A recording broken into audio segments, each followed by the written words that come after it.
menyia-nyiakan kesempatan dan untuk kita tidak biarkan momentum kita hilang percuma sia-sia, maka gerakan masyarakat Jakarta melalui rapat akbar umat Islam kali ini menawarkan kepada segenap masyarakat Jakarta untuk kita bersama-sama membentuk presidium penyelamat ibu kota Jakarta. Setuju?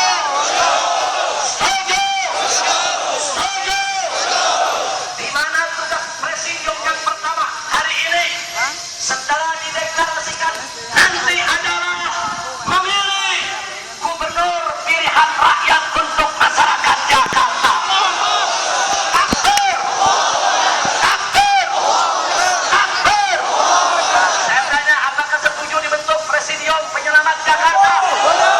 Saya tanya kepada peserta rapat akbar masyarakat Jakarta, apakah setuju dibentuk presidium penyelamat Jakarta?